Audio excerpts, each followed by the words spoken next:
Bismillahirrahmanirrahim. Assalamualaikum warahmatullahi wabarakatuh. Halo anak-anakku sekalian, para siswa dan siswi kelas 7. Apa kabar ya? Mudah-mudahan kalian semua dalam keadaan sehat walafiat. Amin ya robbal alamin ya. Alhamdulillah kita masih bisa dipertemukan kembali dalam kegiatan belajar mengajar IPA ya. Yang dimana kali ini Bapak akan menjelaskan tentang senyawa asam, basa, dan garam ya. Ini merupakan bagian atau topik yang masih berada dalam materi klasifikasi zat ya. Nah, lebih lanjut tentang asam, basa, dan garam itu apa? Perhatikan gambar berikut ini ya. Oke. Sudah ditampilkan gambar. Ada 3 buah gambar di sini yang Bapak tampilkan anak-anak semuanya. Nah, ini gambar apa ya? Nah, kalau kalian perhatikan dengan seksama, ini tentu saja adalah garam ya. Garam yang biasa digunakan oleh kita semua ya, khususnya kaum perempuan ya. Ibu-ibu atau emak-emak yang sedang memasak ya, pasti menggunakan garam. Kemudian ini adalah tomat ya. Kemudian ini adalah jeruk. Apa kaitannya gambar-gambar ini dengan materi? Nanti akan terjawab dengan pasti, dengan jelas ya, dengan gamblang ya. Nah, oke, berikutnya kita mulai saja ya. Sifat asam, basa, dan garam itu apa? Yang pertama adalah asam. Nah, asam itu sesungguhnya adalah zat yang di dalam air dapat menghasilkan ion hidrogen atau H+. Ini definisi dari asam ya menurut Svante Arrhenius ya. Jadi asam adalah zat yang di dalam air dapat menghasilkan ion hidrogen atau H+. Apa ciri-cirinya? Yang pertama tentu saja karena asam maka berasa masam di lidah, berasa masam ya. Yang kedua bersifat korosif. Apa yang dimaksud dengan korosif itu? Korosif itu artinya dia dapat menyebabkan luka terbakar pada kulit kita, atau menyebabkan kerusakan pada pakaian, atau dapat menyebabkan karat jika terkena pada logam ya, misalnya pada besi atau pada baja ya. Itu artinya bersifat korosif. Kemudian yang ketiga yaitu merubah lakmus biru menjadi merah. Jadi larutan yang sifatnya asam itu ya, itu akan merubah suatu indikator ya yang disebut dengan lakmus yang berwarna biru. Maka jika dicelupkan ke dalam larutan yang bersifat asam, maka lakmus ini akan berubah menjadi merah. Nah, ini adalah ciri-ciri dari senyawa asam atau zat asam ya, atau larutan asam ya. Nah, apa saja contoh-contohnya dalam kehidupan sehari-hari? Itu banyak sekali ya, ada banyak sekali berbagai macam jenis asam dalam kehidupan itu ya. Misalnya asam asetat, ini adalah asam yang biasa digunakan untuk menyedapkan masakan ya. Misalnya jika kalian membeli bakso, maka kalian pasti akan menggunakan cuka. Nah, cuka itu di dalamnya mengandung asam asetat ya. Berikutnya ada asam askorbat. Nah, asam askorbat ini asam yang terdapat di dalam buah jeruk, tomat, dan sayuran. Nah, jadi tadi terjawab sudah ya kenapa dimunculkan gambar di awal. Jadi ternyata buah tomat itu mengandung zat atau mengandung senyawa asam ya, khususnya asam askorbat ya. Nah, kalau kalian suka mengkonsumsi jeruk, kenapa jeruk terasa masam ya, terasa asam? Karena mengandung asam sitrat ya. Lalu di dalam larutan pencuci mata ada asam borat, lalu ada asam karbonat di dalam minuman berkarbonasi ya. Minuman berkarbonasi itu misalnya Fanta, Coca-Cola ya, Pepsi Cola yang mengandung soda. Nah, itu di dalamnya terdapat komponen asam karbonat. Kemudian asam klorida ini di dalam lambung kita, di dalam tubuh kita ternyata ada asam ya, namanya asam atau dikenal dengan sebutan asam klorida ya. Kemudian bahan pembuatan pupuk peledak kayak asam nitrat, di dalam deterjen dan pupuk ada asam fosfat ya. Lalu di dalam baterai aki ya, akumulator ya, Kalau kalian punya mobil atau motor di rumah bapakmu menggunakan aki basah, maka air aki itu sebenarnya mengandung asam sulfat. Kemudian ada buah anggur ya, mengandung asam tartat. Nah, berikutnya ada di dalam apel ada asam malat, di dalam lebah ya, di dalam lebah itu ada asam formiat ya. Makanya lebah yang berbisa itu dia kenapa berasa masam ya, karena ada asam formiat. Semut juga ya, semut yang berbisa itu mengandung asam formiat ya. Jadi serangga itu ya, beberapa di antaranya tubuhnya menghasilkan asam formiat. Kemudian di dalam keju ada asam laktat, dan dalam bahan pengawet makanan ada asam benzoat. Nah, kira-kira seperti inilah berbagai macam jenis senyawa asam ya dalam kehidupan kita sehari-hari. Jadi banyak sekali manfaat dan peranannya ya. Nah, selanjutnya setelah asam adalah basa. Nah, zat yang bersifat basa atau senyawa basa itu bedanya apa dengan asam? Nah, kalau asam tadi diartikan sebagai zat yang di dalam air dapat menghasilkan ion hidrogen atau H+. Maka kalau basa didefinisikan oleh Svante Arrhenius yaitu sebagai zat yang di dalam air akan menghasilkan ion hidroksida atau OH- ya. Nah, mari kita lihat bedanya apa dengan asam. Yang pertama, basa itu pahit. Jadi kalau asam berasa masam, maka basa kebalikannya, dia berasa pahit ya di lidah kita ya. Yang kedua, bersifat kaustik. Kalau asam bersifat korosif, maka basa bersifat kaustik ya, licin dan terasa panas di kulit ya. Kemudian merubah lakmus merah menjadi biru. Jadi kebalikannya, kalau asam merubah lakmus biru menjadi merah, maka basa ya, lakmus ya, yaitu sebuah indikator untuk membedakan mana yang bersifat asam basa atau garam pada suatu larutan ya. Khususnya lakmus biru, jika dicelupkan ke dalam larutan yang sifatnya basa, lakmus merah ya, jika dicelupkan ke dalam larutan yang bersifat basa, maka dia akan berubah menjadi biru.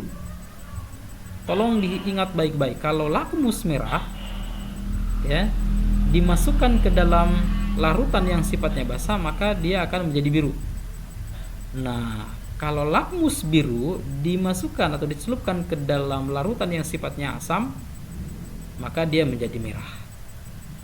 Nah, ini adalah contoh-contoh dari beberapa basa yang dikenal dalam kehidupan sehari-hari. Di antaranya ada aluminium hidroksida. Nah, deodoran ini adalah bahan yang digunakan untuk menetralkan keasaman pada ketiak. Jadi deodoran yang digunakan oleh kita sehari-hari ya, supaya ketiak tidak berbau, itu mengandung aluminium hidroksida, zat basa, senyawa basa.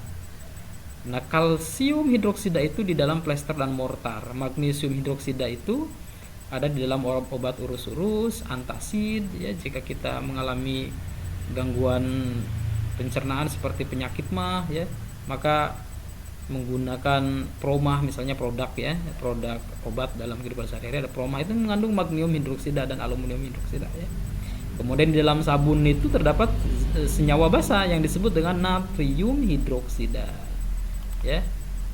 Nah, jadi inilah beberapa contoh senyawa basa di dalam beberapa produk dalam kehidupan sehari-hari. Jadi sama seperti asam juga bermanfaat sangat luar biasa dalam kehidupan manusia ya. Nah, inilah secara umum bagaimana perbedaan antara larutan asam dan basa atau senyawa asam dan basa ya. Nah, ini dia ya. Apa yang Bapak sampaikan tadi terangkum di sini bagaimana membedakan antara asam dengan basa. Asam bersifat korosif, basa kaustik ya. Asam ketika bereaksi dengan logam menghasilkan H2 ya, kemudian ini terasa licin di tangan, berasa masam, berasa pahit ya. Dapat mengubah zat warna yang dimiliki oleh zat lain, sama ini juga ya, cuman berbeda ya. Kemudian berbeda perubahan warnanya ya. Kalau asam merubah lakmus biru menjadi merah, basa merubah lakmus merah menjadi biru ya. Ini yang tadi Bapak sampaikan, menghasilkan ion H+ di dalam air, ini menghasilkan ion OH- di dalam air ya. Nah, selanjutnya yang terakhir ini yaitu senyawa garam ya. Definisinya apa? Nah, garam itu adalah senyawa yang terbentuk dari reaksi asam dan basa. Jadi definisi garam merupakan zat atau senyawa yang merupakan hasil dari reaksi antara asam dengan basa. Jadi jika ada senyawa asam kemudian bereaksi dengan senyawa basa, maka dia akan membentuk garam, ya. Ada juga garam ya dalam kehidupan sehari-hari yang dihasilkan dari proses penggaraman oleh para petani garam, ya. Nah, itu juga merupakan proses pembentukan garam, ya. Tapi di sini yang akan Bapak bahas adalah bagaimana garam ini terbentuk dari reaksi antara asam dan basa, ya. Nah, cirinya apa yang membedakan senyawa garam dengan basa dan asam? Ya, selain ini tentu saja terbentuk dari reaksi asam dengan basa. Ya. Rasanya ya kalau dalam kehidupan sehari-hari garam itu asin, ya. Nah, contohnya apa saja? Contohnya yang pertama adalah garam yang biasa digunakan oleh ibu kita, ya, para emak-emak kalau memasak. Garam dapur, nah itu merupakan contoh dari garam, atau rumus kimianya, ya, atau lambang kimianya adalah NaCl, ya. Nah, ini dibaca natrium klorida, ya. Di sini ada dua unsur, natrium dan klorin, ya. Dibacanya natrium klorida. Ya, ini merupakan contoh dari garam dapur, ya. Nah, seperti Bapak sampaikan tadi, garam itu bisa diperoleh dari reaksi penggaraman, ya, penguapan atau proses kristalisasi. Nah, yang kedua yang tadi di atas, ya, yaitu mereaksikan antara asam dengan basa, atau dikenal juga dengan sebutan reaksi netralisasi. Jadi proses pembentukan garam itu dihasilkan dari reaksi netralisasi selain tadi, ya, dengan mengendapkan air laut, ya. Nah, ini contoh reaksi netralisasi anak-anak, ya. Misalnya HCl, kalau masih ingat tadi HCl asam lambung, ya, asam klorida, ya, HCl, ya. Jika direaksikan dengan natrium, ya, maka dia akan membentuk natrium klorida dan akan melepaskan air. Jadi ini merupakan lambang dari air, ya. Nah, HCl ini adalah asam, NaOH ini adalah garam. Jadi jika HCl dan NaOH, ya, asam lambung dan natrium hidroksida ini bereaksi secara kimia, maka dia akan membentuk garam natrium klorida, ya, dan akan melepaskan air, ya. Nah, ini merupakan contoh dari reaksi netralisasi atau pembentukan garam, ya. Nah, ini contoh-contoh garam yang lain, ya, bisa kalian lihat. Ada tadi ada natrium klorida, atau dalam bahasa sehari-harinya disebut dengan garam dapur. Manfaatnya tentu saja adalah penyedap masakan. Ada natrium bikarbonat, ya, pengembang kue, atau baking soda, ini simbol kimianya. Ada kalium nitrat, ada amonium klorida, ya. Nah, ini beberapa manfaat dari reaksi netralisasi dalam kehidupan sehari-hari, ya. Misalnya kalau kita sedang mengalami gangguan pencernaan lambung, ya, mah kita kambuh, biasanya menggunakan basa, ya, untuk menetralkan keasaman di dalam lambung kita itu. Nah, kemudian para petani jika bertani pada tanah yang mengandung asam, maka dia akan memberikan senyawa basa, ya, atau air kapur supaya keasamannya berkurang, ya. Atau misalnya kita setiap pagi, ya, menggosok gigi itu sesungguhnya adalah reaksi untuk menetralkan keasaman mulut kita, ya, dengan menggunakan zat yang bersifat basa, ya. Pasta gigi tadi itu termasuk produk yang mengandung senyawa basa, ya. Ini adalah beberapa reaksi netralisasi yang bermanfaat bagi manusia, ya. Lalu bagaimana kita mengetahui atau membedakan suatu larutan itu bersifat asam, basa, dan garam? Nah, tentu saja caranya adalah dengan menggunakan indikator. Jadi ada suatu atau semacam zat tertentu atau alat tertentu, ya, yang bisa digunakan untuk membedakan atau menentukan apakah suatu larutan itu mengandung senyawa asam, basa, atau garam, ya. Ada berbagai macam indikator yang bisa diketahui, ya. bisa yang disebut dengan lakmus ya, kertas lakmus.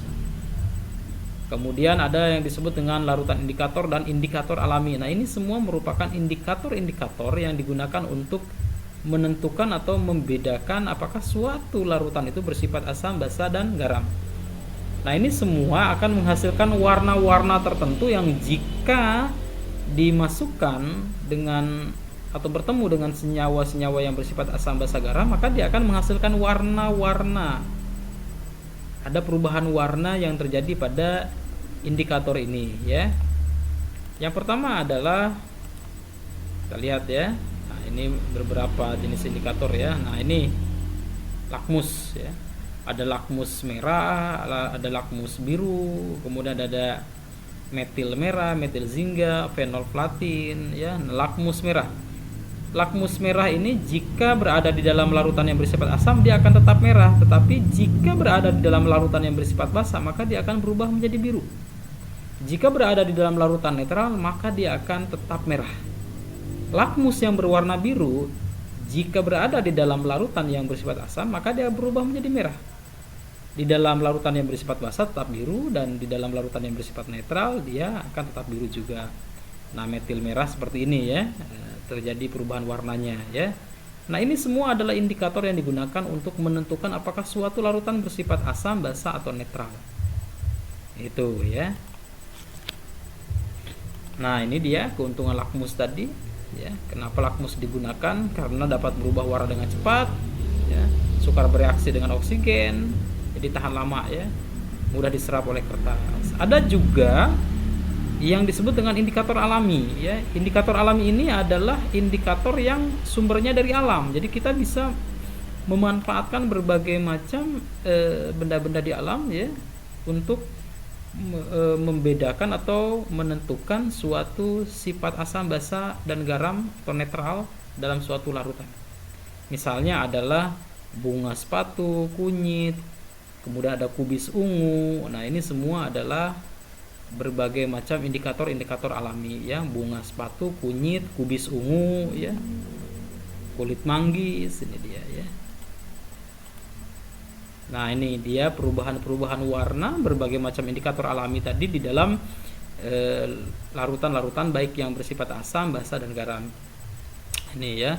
Nah, kubis ungu jika dia dicelupkan ke dalam suatu larutan yang asamnya kuat, misalnya air aki, maka akan berubah warna ungunya menjadi merah tua. Nah, asam yang menengah merah, asam yang lemah merah keunguan. Larutan yang bersifat netral, kubis ungu tetap ungu. Basa yang lemah, kubis ungu akan berubah menjadi biru kehijauan. Di dalam basa yang menengah, kubis ungu akan berwarna hijau, dan di dalam basa yang kuat maka kubis ungu akan berubah menjadi kuning. Nah, perubahan warna ini menunjukkan bahwa suatu larutan akan memiliki sifat-sifat asam dan basa yang seperti ini. Jika kita menggunakan ekstrak kubis ungu ya sebagai indikator alami untuk menentukan apakah suatu larutan itu bersifat asam, basa, atau garam. Ini dia ya. Nah, Anda bisa melihat ya. Oke ya. Nah, jadi inilah penjelasan dari Bapak ya mengenai senyawa asam, basa, dan garam. Mudah-mudahan kalian semua bisa memahaminya dengan baik ya. Silakan dibaca di dalam buku paket IPA kalian pada halaman 103 sampai dengan 109. Untuk tugas kali ini ya, Bapak akan memberikan kuis ya. Tolong dicatat dengan baik. Kuis yang kalian kerjakan di dalam Google Classroom itu wajib untuk menambah nilai harian. Ingat ya, yaitu dengan mengerjakan 10 buah soal pilihan ganda. Silahkan kalian buka di Google Classroom ya. Nah, penjelasan materi ini pun akan Bapak berikan juga di Google Classroom. Jadi silahkan baik bukunya dibaca pada halaman 103 sampai dengan 109, lalu penjelasan dari Bapak juga disimak baik-baik, dan terakhir kerjakan kuis ya. Kerjakan kuis dan dapatkan nilai sebaik-baiknya ya. Nah, demikian anak-anak pembahasan kita mengenai senyawa asam, basa, dan garam ya. Baiklah, Bapak tutup. Oh ya, jangan lupa ya sebelum Bapak tutup tetap mengedepankan protokol kesehatan ya, aturan kesehatan dimanapun kalian berada. cuci tangan rajin, yang rajin ya, menggunakan masker, jangan